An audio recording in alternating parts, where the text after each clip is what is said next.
£9 million is what Ineos will have to pay to Erik Ten Hag as compensation should they decide to let go of him. But is this money Manchester United should be spending at a time like this when there is no money, yet there are so many departments to solve? Welcome to the United Road Sport. My name is Webb. Here is a quick update on the Manchester United situation with the boss Erik Ten Hag as we do count down to a decision. Guys, I'm going to come up with a few theories after just giving you this update. I'll give you a few of my theories. You might want to stick around, share and like this video and let me know what you think. Look guys, first of all, Ineos will have to pay £9 million. Of course, like all past managers we've hired and sacked, we had to pay big sums of money in compensation. So this would be nothing new for Manchester United, compensating managers, showing clearly that we did not have a proper plan when we were bringing these guys in. But Ineos have done their computations, of course, and they know they will have to pay £9 million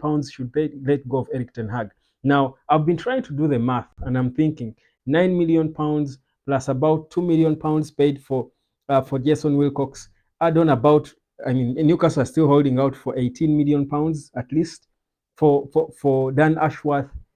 And I'm thinking, I don't know how much they paid Man City for Omar Berada. I don't expect that they got him for free entirely. I'm sure we should have paid something to Man City. It was just probably not publicized because I think the Dan Ashworth acquisition was, I think, the only silent thing Man United did.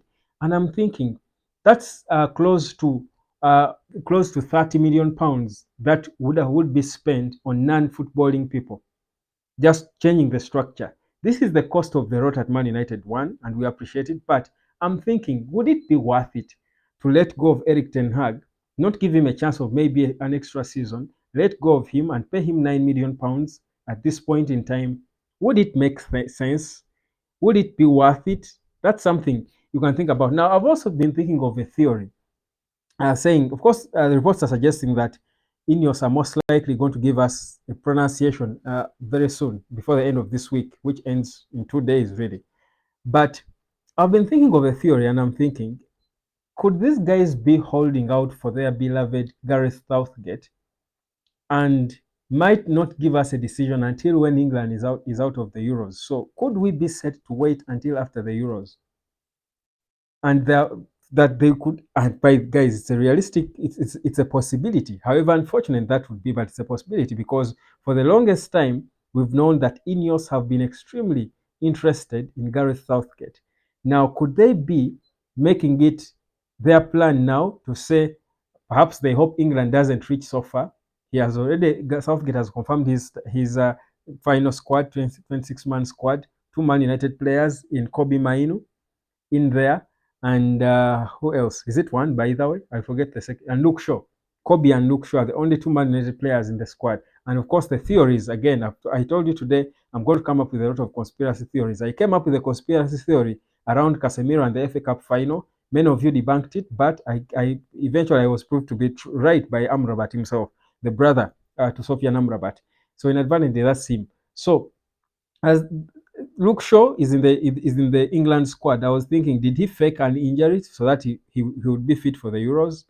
It's possible, because how comes Harry Maguire is not in the Euros and Luke Shaw is? How on earth is Luke Shaw in that final man short list as the first choice left back? With all the way his season ended, he was injured. Never, even when he came back, played I think a game. I think he knew that he can only play a few minutes, and he kept himself for the Euros, which I can't blame him for, because I mean that's a big honor to represent your country, and this is the chance England must be feeling they should be winning the title. Of course, the other one is Kobe Maino. I hate the fact that I saw him placed behind Trent Alexander-Arnold. I'm thinking he should start ahead of Trent in that middle. But anyway, that's not for me. That's not why I'm here. So the theory I'm saying is, could Ineos, who have been for the longest time reported to be interested in Gareth Southgate, could they be holding out for the Euros to come, for England to be ejected? Because I don't think Southgate will go beyond these Euros. Southgate resigns from England, parts ways by mutual consent. He won't be sacked, definitely, regardless how it goes. He won't be sacked. They will part ways. So they part ways, and then Ineos come out and pronounce themselves. It's probably even possible that they could have agreed already with him that after the Euros, even if they win the Euros, he will leave England and move on to Manchester United? Could it be that? I'm just thinking, guys, I'm just thinking out loud because Ineos are extremely, extremely keeping their eyes close to their chest. Rather their cards, did I say eyes? Their cards close to their chest, and it's becoming too much because, guys, let's wait and see. Again, some reports say that by Saturday or Sunday latest, we should be knowing what the decision is, whether Erik Ten Hag is staying or not. But it's quite unfortunate, and I think about the mental health of Erik Ten Hag himself, and I'm thinking, what is going on in his mind? By the way, this video is powered by Uplift Causes, as you can see it right up there. Uplift Causes, if you visit that website, www.upliftcauses.org, you can see what that organization does in trying uh, to help young kids take charge of their mental health in schools, in communities, and and everywhere. Mental health is a serious problem in Africa. There are so many suicide cases lately, and it's unfortunate that they're mostly men. I think more men commit suicide than women.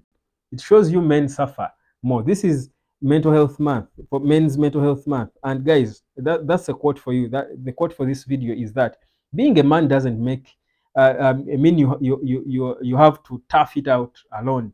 Seeking help is a sign of strength, not weakness. We men are built, especially African men, we are built to think we are immortal. We cannot be brought down by unseen things like depression and mental health and stuff. Those, we call them fallacies in Africa, but it's a lie. That's why the most cases of suicide cases, the biggest number of suicide cases, I think, in the world, probably men, not women. I think I think I'm right.